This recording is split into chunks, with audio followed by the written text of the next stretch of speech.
सवैया दुत जिते इन्हीं के प्रसाद सुदान करे अक अवगटारे इन्हीं के प्रसाद इन्हीं की कृपा पुण्य धाम भरे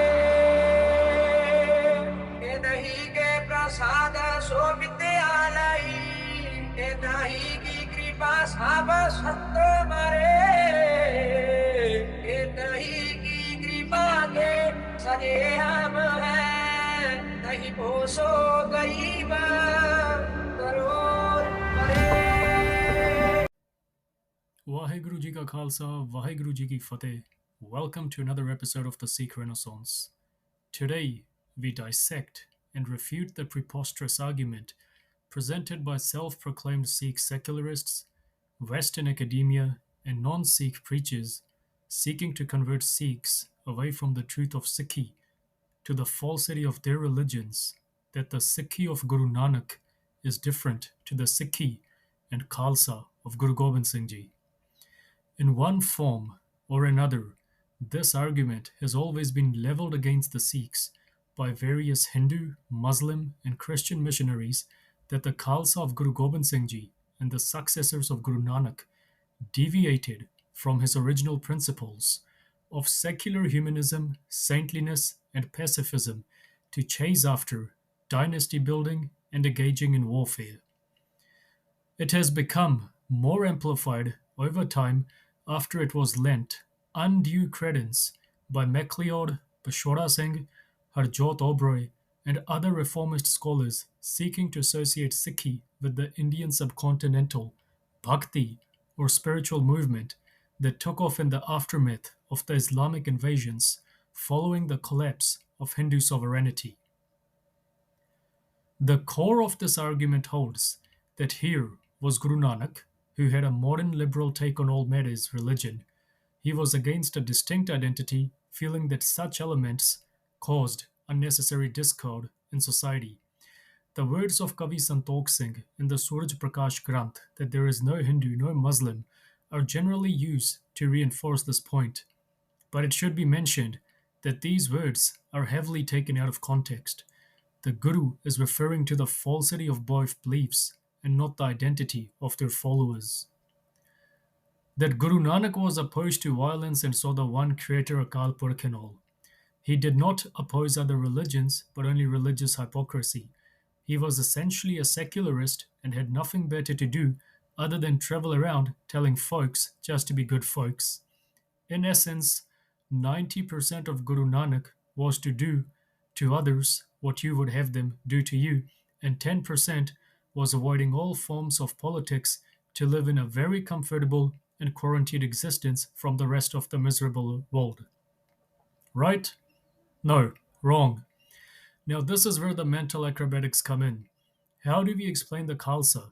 How do we explain the Kal Takht? How do we explain Miri Piri? How do we explain the martyrdom of the fifth Guru? We don't. We conveniently pass them off as interpolations that were respondent to certain circumstances of the time, the addition of Jats to Sikhi, or even more conveniently, we can just blame the later Gurus for willfully deviating from the path of Sikhi as laid down by Guru Nanak.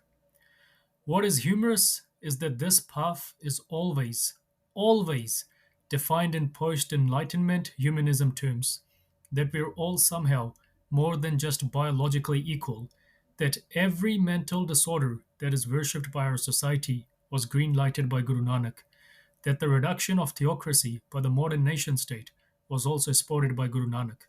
By now, you would have guessed it, just about all of the 21st century's greatest bullshit seems to consist the path of Guru Nanak and not the path of the other Gurus. So how do the individuals screaming such blatantly blasphemous and false views get away with it? What fuels them? The word gatekeeping has become filthy in the Western discourse, and this has also impacted Sikhi. The liberals among us are frothing at the mouth against any gatekeeping of Panthic Siddhants, against their violation, and the minority brave enough to stand up to them is either cancelled or gets disillusioned from the lack of support and eventually removes itself. What further emboldens them is the stunning, and I don't use this term lightly, lack of Gurbani simplifications. The simplifications we have at the moment are riven with a deliberate and targeted downplaying of Sikh values to cater to either subcontinental pacifist values or secular Enlightenment values. Case in point are the Friedkort Tika, published in the late 19th century. It was intended to be corrected and republished, but after the Friedkortiya Raja, its chief patron, died, his successor stalled re editing, and since then its mistakes are still haunting the Panth. Second is Professor Sahib Singh's Guru Granth Darpan, again important work up to a degree, but its literary output is inspired by humanism, and thus it downplays the exclusivity of the Sikh Khalsa identity. Any other simplifications follow the rules laid down by one or both of these teaks, and the end result is a total confusion as to what the hell Guru Gobind Singh Ji was doing, making the Khalsa and instructing it to establish Khalsa Raj from where the sun sets to where it rises anew, when Guru Nanak, in his own words, wanted nothing to do with worldly power in the first place. Here's the catch: it is not the words of Guru Nanak we are directly reading, but rather the words of guess who? Translators, who might have had the best of intentions at heart when creating their works, but ultimately ended up confounding the Panth further. The only difference between today's Sikhs and the ancient Sikhs is this: historically, Sikhs were able to refute this false argument on the spot of Guru Nanak being a pacifist and Guru Gobind Singh Ji being a deviant. Today's Sikhs have accepted it as the divine truth and use it daily to dig themselves a big hole.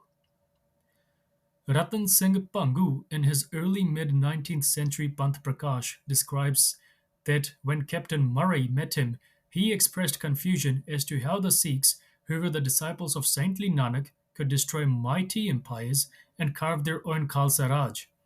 Pangu laughed at him. Pangu laughed at him and related to him in the Panth Prakash in the opening chapters how Guru Nanak inspired the Sikhs to arise up, fight for their liberty, fight against tyranny, fight against transgressions, fight against Manmat, and destroy the mightiest of empires, the mightiest of takats, to build their own Raj, for reforming the whole world and society in the Sikh image. Murray was taken aback because this image of Guru Nanak, the stereotype of Guru Nanak as a pacifist saint, was fed to him by the Muslims and Hindus of Delhi and outside of Punjab. He couldn't believe what Pangu was saying. His surprise is captured by Pangu in the Panth Prakash.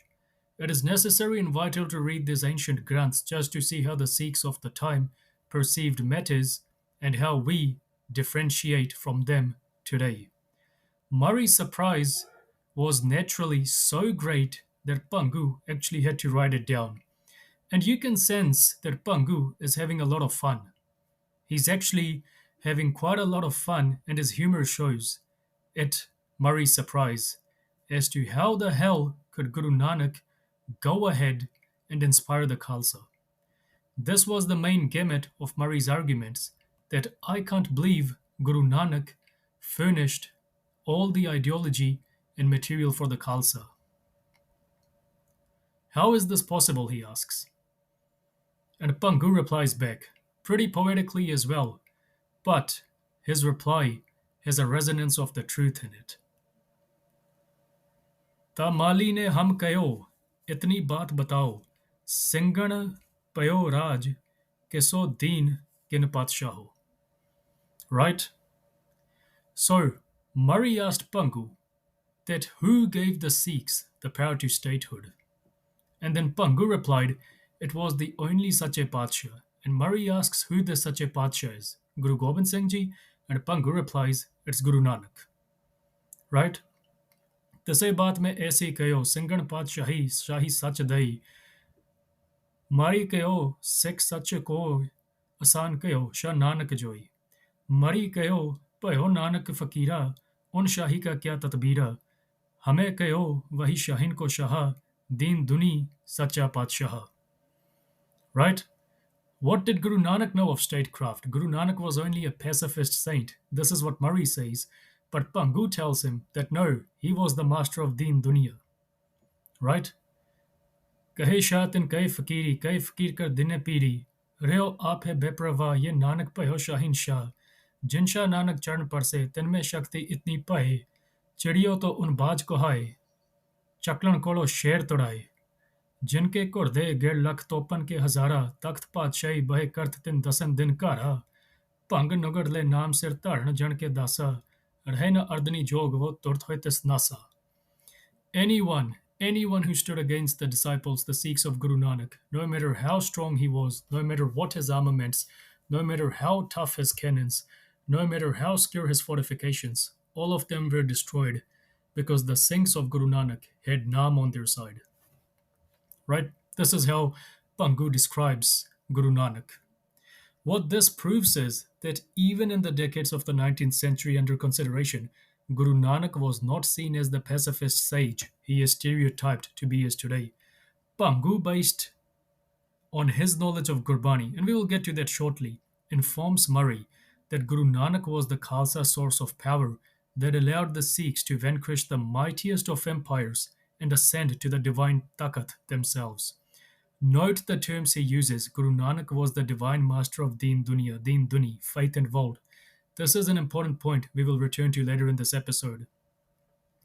In his episode narrating the Chota Kalukara, the smaller Holocaust of 1746, Pangu narrates the words of Lakhpat Rai Khatri, which at the time were famous among the Sikhs, because Lakhpat Rai had sworn to annihilate the Khalsa, but he eventually and ultimately failed, and the Sikhs tortured him to death out of anger for what he had done to their co-religionists.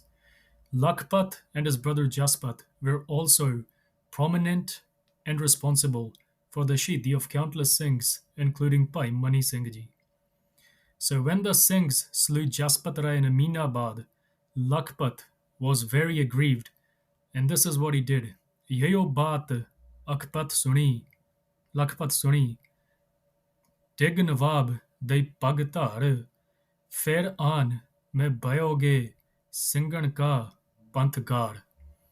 So he swore to destroy the Panth of Singhs and threw his turban in the Nawab's feet and said he would only put it on as a sign of honor when he had finished destroying all the Singhs.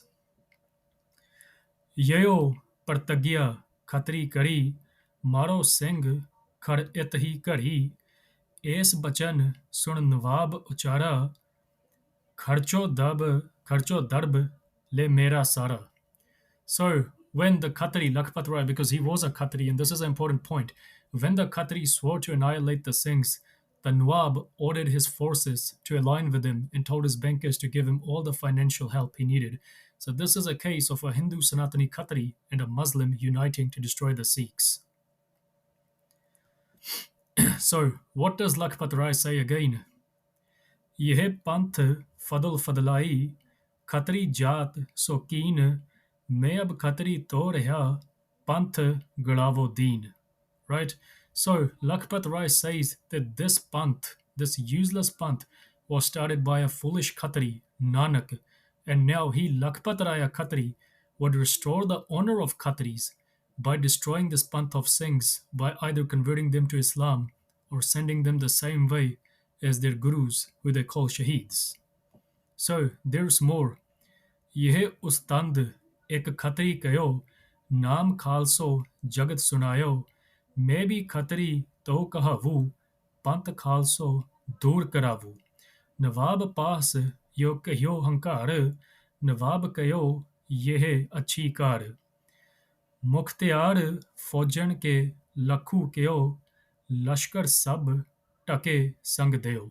So basically what Lakhpat Rai says is that this useless Khatri, this foolish Khatri Guru Nanak, Waheguru forgive us for saying this, he introduced this concept of the bloody Khalsa to the world. Now I will redeem all Khatris by destroying this Khalsa and wiping out the name of Nanak from this world. Right, so this is the address of Lakhpat Rai to the Lahore Nawab. So again, what does this show us? This shows us something really important. Remember, this is the Shri Gur Panth Prakash of Ratan Singh Pangu. To counter some of his allegations, Gyani Gyan Singh later wrote his Naveen Panth Prakash in 1880. Pangu actually made allegations against Sikhs who were not from Amritsar. So Gyani Gyan Singh decided to clear up these allegations. Every historian has their bias, to be honest. So Gyani Gyan Singh noted the same pattern as Pangu. He didn't copy it from him. He noted the same pattern as Pangu, that Guru Nanak was the progenitor, the original father of the Khalsa. So, while tracing down evidence, he happened upon all the vakil, all the official agents at Lahore, their correspondences during Zakaria Khan's time. Zakaria Khan, who persecuted the Sikhs in the 18th century. And from these correspondences, he gleaned some interesting information regarding Zakaria's conversation about the Sikhs with Nadir Shah, the Iranian invader. So, he again, Gyani Gyan Singh, provides an interesting conversation concerning Guru Nanak. So this is done in his episode of Nadir Shah for those wanting to read it. This is when Nadir returned to Lahore en route to Iran. Zakaria and Nadir Shah meet and have a conversation. Even though initially they were fighting against each other, now they're allies. So this is where Zakaria tells him their commander, the commander of the Sikhs, the Khalsa, is Gobind Singh, who was made their emperor by none other than Nanak himself. Their whole belief is one of illiteracy. Their philosophy is very different to that of the Hindus and is entirely opposed to that of us, Muslims. So there is a distinct underlying pattern in both these texts, written almost 40 to 50 years apart, that also unites them. Guru Nanak is identified as the primary founder of the Khalsa. Sounds strange? Not really when you consider further historical evidence. Baba Banda Singh Bahadur minted coins in the Guru's names to declare Khalsa sovereignty. Again, important point to note, he minted coins in the Guru's names and not his own. What do they say? This coin is struck in both the temporal and non temporal worlds to the grace of the only true master. The sword of Guru Nanak furnishes Guru Gobind Singh, emperor of all emperors, with his triumphs. Obviously, now, a generation of Sikh secularists will aggressively argue that Pangu and Gyan Singh are Brahmanical and misrepresent Sikhi in their narratives. Let's accept that for argument's sake. Alright, what about these coins? Or did the Brahmins go in each and every bloody Sikh house and mint these coins knowing fully well that a declaration of Sikh sovereignty would be counterproductive for them? Like I said earlier, our people love to dig their own holes. Before we move on to considering the evidence from Guru Nanak's own words in the Guru Granth Sahib, let us consider two important points first. Number one, how do we identify and define a violent individual? This is quite a crucial question because often a rejoinder of sorts is raised that Guru Nanak was never violent despite his weapons being preserved as relics in East India. Also, so far, no one has thoroughly studied the origins of the Nihang tradition that holds Guru Nanak to be a Shastrtari, arms wielding expert, and even the swords from Maharaja Ranjit Singh's times bearing engravings of an armed Peli Patshahi. Arvind Pal Singh Mandir, in his Sikhism, Guide for the Perplexed, points out that violence as defined by the secular state is not the violence defined by Sikhi. In Sikhi, violence is tempered as jod, restrained by Gurmat but still violent. Guru Nanak elaborates upon this in his Japji Sahib. In English, jod is force. Force is vocal, never silent. Force never hides itself.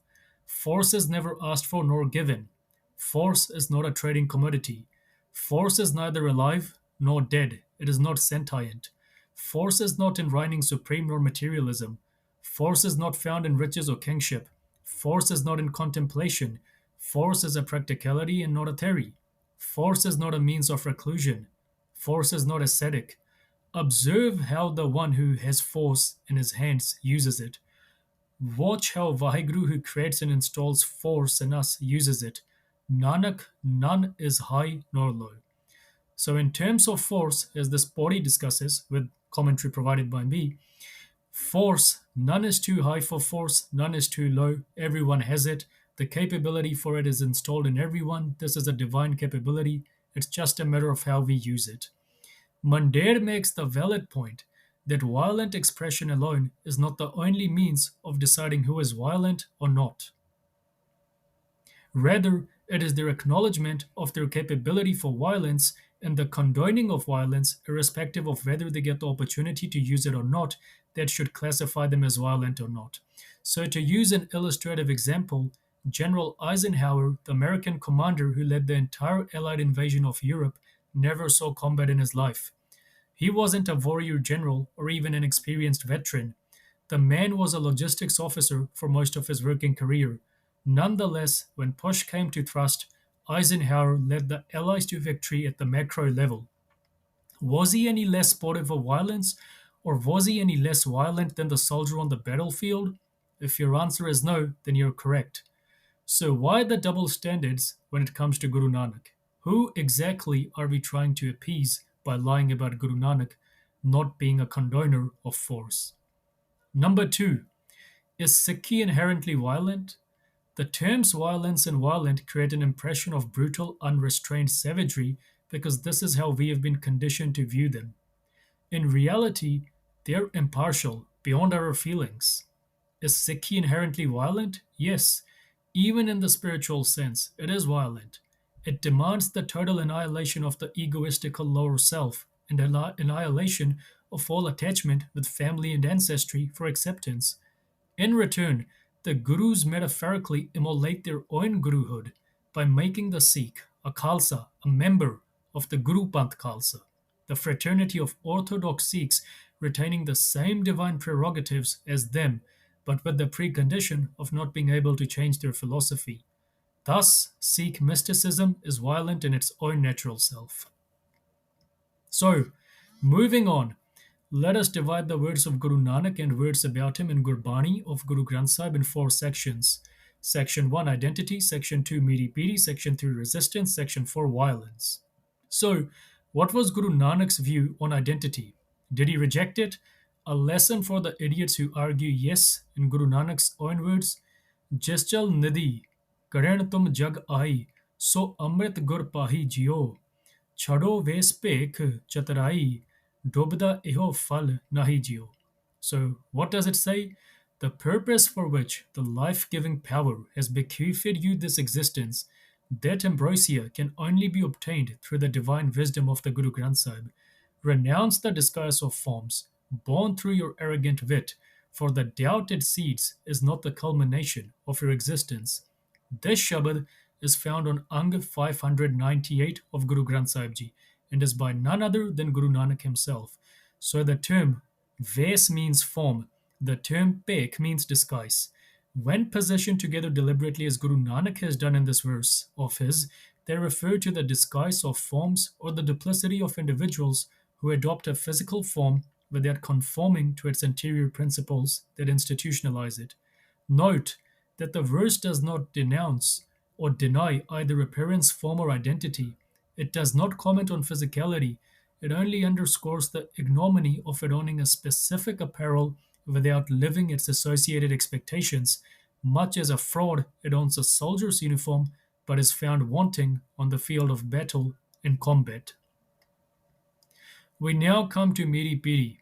This is often referred to as Deen Dunya or Deen Duni in Gurbani, and this is exactly what Ratan Singh Pangu mentions in his Shri Gurpanth Prakash.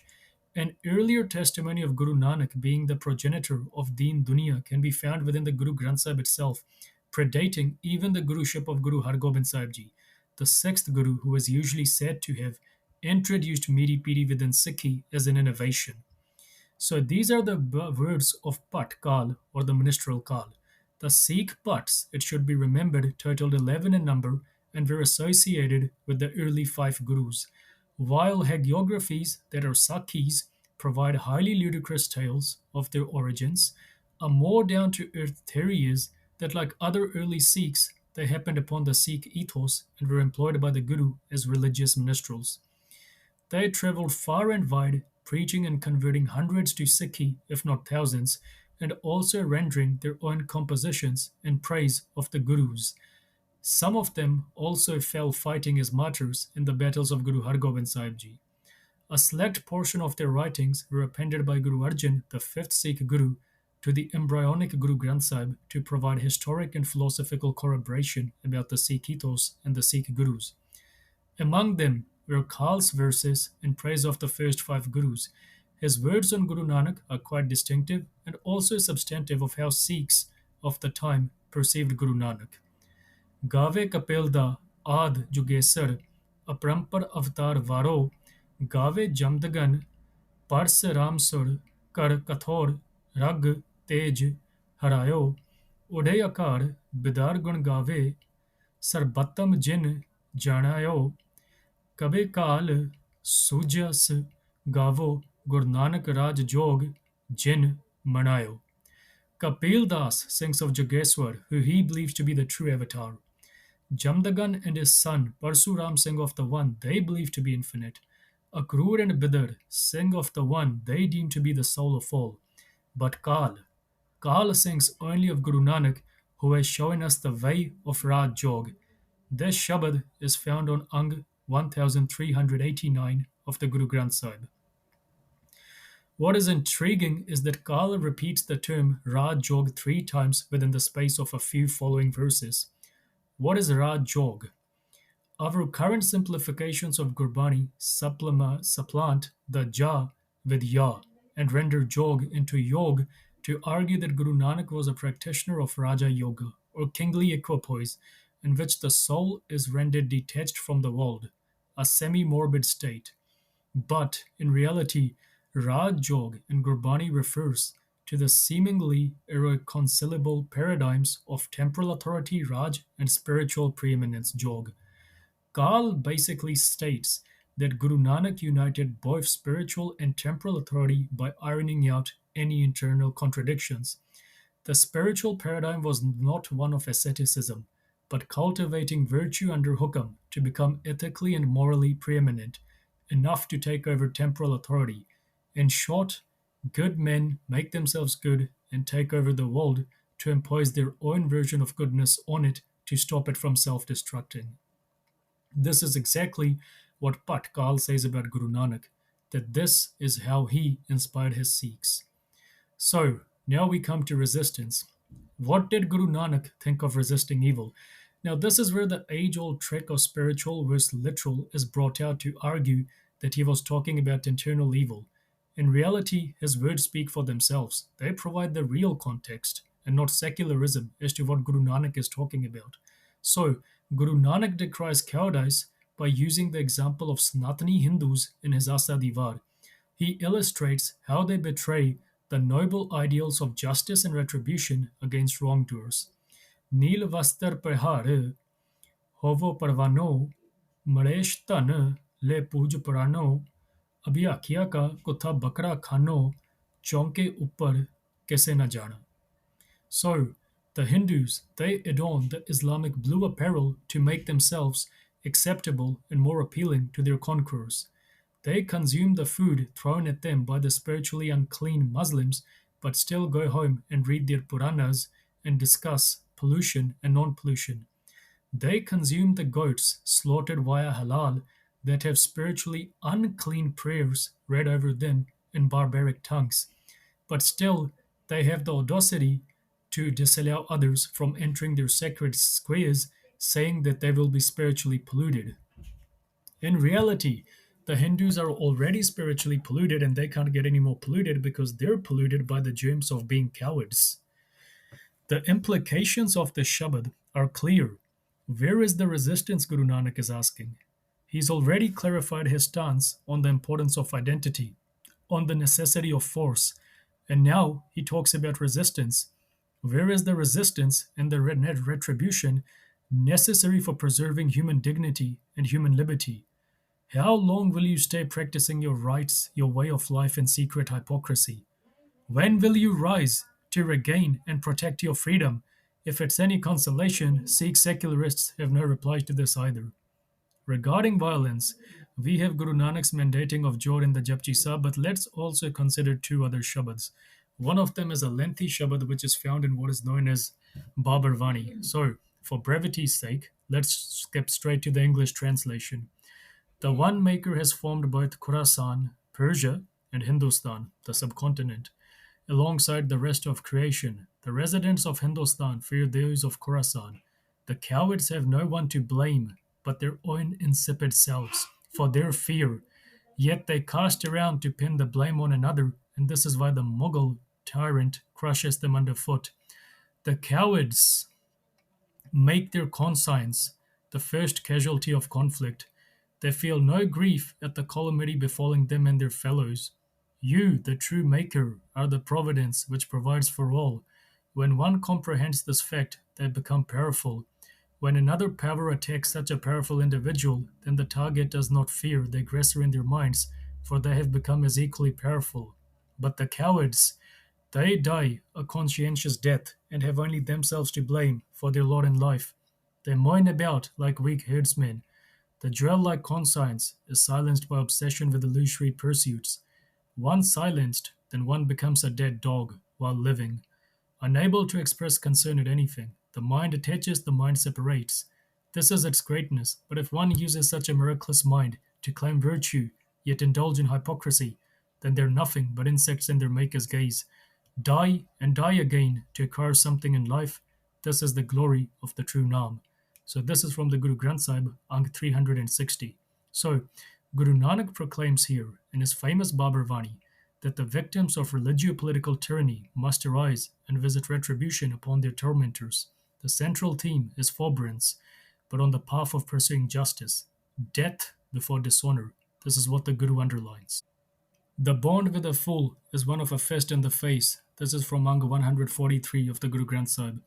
This singular line is also the predecessor to Guru Gobind Singh's famous maxim in the Zafarnama that when all measures are breached, then resort to force becomes divinely justified. And if in the process of curbing a foolish community, institute or state or individual, one's life is on the line, Guru Nanak sanctifies the endeavor. Marna munda akhiye je koi mar jane, maran mansa surya hak hai, jo koi maran parvano. If the masses were enlightened, they would not vilify death as an evil. True death is the prerogative of valorous heroes. Such deaths are appealing to their maker. So this is in the Guru Granth Sahib, Ang 579. So we see in these above Shabads that Guru Nanak in his own words is mandating the usage of force. Now does this not prove that Guru Nanak truly is the true founder of the Khalsa and none other? That Guru Gobind Singh Ji only revealed it as an agent? Why would anyone claim otherwise, especially a Sikh? Here's why. So the imposition of this artificial rupture between Guru Nanak and his successors serves to diminish the radical implications of Guru Nanak's precepts, allowing self-declared Sikhs to advertise their adoption of Sikhi's comforting philosophical aspects while avoiding the more challenging calls to active resistance and sacrifice that define the Khalsa identity, emanating from a total adherence, total adoption of the Nanakian principles. The reality is that while such individuals may argue they're on a journey, this so-called journey is nothing but a facade to have others massage their egos, while they themselves refrain from committing wholly to Guru Nanak's ideals. In short, they treat Sikhi as a buffet of consumer spirituality. The stereotypical portrayals of Guru Nanak as a saintly figure plays into their hands, well, allowing them to portray themselves as saintly individuals, while the militaristic portrayals of later gurus underscore their cowardly hypocrisy, and this is why they dismiss them with false allegations. It was using Guru Nanak's Gurmat philosophy, revealed by him in his Shabads, that Guru Arjan instructed the Sikhs in the following way. Pratme mata je prati chalavo, dute mata doi manuk pachavo, treti mata kich karo upaye, मैं सब किछ छोड़ प्रभ तुहे त्याए महा आनंद अचिंत से जाए दुश्मन दूत मोय सुख पाए रहाओ सतगुरु मोह को दिया उपदेश ज्यो पिंड सब हड़का देश जो किछ करे सो तेरी तनो तू मेरा ओट तू ही दिबणो. So I was firstly advised to dispatch a letter. Secondly, I was advised to dispatch 2 men. Thirdly, I was advised to make efforts on my own behest. I ignored everything and professed my dedication to you alone. I am now in unfathomable bliss and at untouchable ease. By finishing off my foes, I am at ease. The divine truth has imparted these precepts to me. My very existence and physical being are infused with the divine power. Whatever I do is by your power alone. You are my refuge, and yours is the only court that can truly judge me. So, Guru Granth Sahib, Ang 371.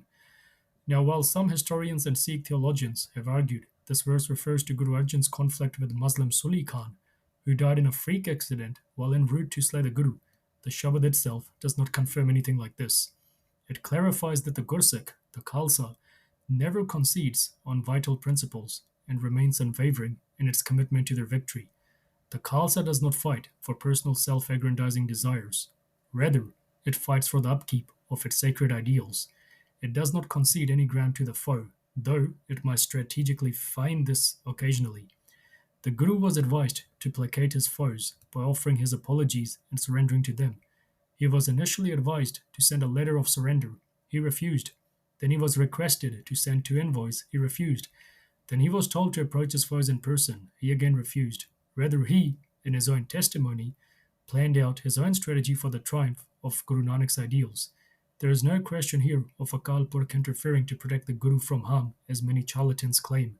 Rather, it is the Guru exhibiting the dogged tenacity expected by Guru Nanak from his Sikhs. Then we have one more Shabad.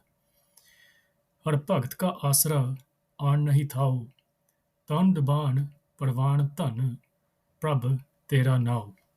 Kar kirpa Prabh apni, apne das rakh lai, ਨਿੰਦਕ ਨਿੰਦਾ ਕਰ ਪਛੇ ਜਮਕਾਲ ਗ੍ਰਸਾਈ ਰਹਾਓ ਸੰਤਾ ਏਕ ਧਿਆਵਣਾ ਦੂਸਰ ਕੋ ਨਾਹੀ aches ਆਗੇ ਬੇਨਤੀ ਰਵਿਆ ਸਰਬ ਥਾਈ ਕਥਾ ਪੁਰਾਤਨ ਇਹੋ ਸੁਣੀ ਭਗਤਨ ਕੀ ਬਾਣੀ ਸਗਲ ਦੁਸ਼ਟ ਖੰਡ ਖੰਡ ਕਈ ਜਨ ਲਈ ਮਾਣੀ ਸਤ ਬਚਨ ਨਾਨਕ ਕਹੇ ਪ੍ਰਗਟ ਸਭ ਮਾਹੀ ਪ੍ਰਭ ਕੀ ਸੇਵਕ ਸਰਨ ਪ੍ਰਭ ਤਿਨ ਕੋ Paunahi. So, the creator Akal Purkh is the sport of all the loyalists, all the bequeaths who walk in his path. By blessing his slaves, the master keeps them in his presence. The traitors continue betraying and slandering until death finally overtakes them. But the seekers of the divine truth only ever bow to their maker and none other. They only ever entreat the one who is all present everywhere. I've heard the same ancient discourse from the teachings of all your loyalists. All foes have been shredded to bits, for which your loyalists are resultantly honored. Guru Nanak utters only these words of truth that are obvious to the enlightened ones around him. The servants of the Creator are forever in the Creator's presence, who disallows fear from afflicting them. So this is Guru Granth Sahib, Ang 815. So, composed by the 5th Guru, this Shabad basically summarizes 3 key points. 1. The laws of Akal Purkh, the Creator, are higher than the laws of men. 2. It is imperative for the bequeaths of Akal Purkh to follow Akal Purkh's laws and none other. 3. When the laws of Akal Purkh and the laws of men conflict, the loyalists, the bequeaths of Akal Purkh, only adhere to the laws of Akal Purkh and obliterate the laws of men through violent means. But violence within the confines of Gurmat. So, is this not what the Khalsa does? The whole argument that the Sikhi of Guru Nanak is opposed to the Sikhi of Guru Gobind Singh and the Khalsa implodes when one studies Guru Nanak's own Shabads in detail to form a picture of him rather than rely on error-filled transliterations and simplifications. So, in summary, was Guru Nanak a secularist? No. Was he a modern humanist? No. Was he a liberal? No. Who was Guru Nanak? In his own words, the father of the Khalsa. Our enemies, from Lakhpat Rai to Nadir Shah, acknowledged they recognize this fact. Why we struggle to accept it is anyone's guess. Until next time, thank you for listening. Vaheguru Ji ka Khalsa, Vaheguru Ji ki Fateh. सवैया दुत जिते नहीं के प्रसाद इन्हीं के प्रसाद Sudan करे अक अवगटार इन्हीं के प्रसाद इन्हीं की कृपा पुण्य धाम भरे इन्हीं के प्रसाद सो विद्यालय इन्हीं की कृपा सब संत मरे नहीं की कृपा के सजे हम हैं नहीं पोसो गरीब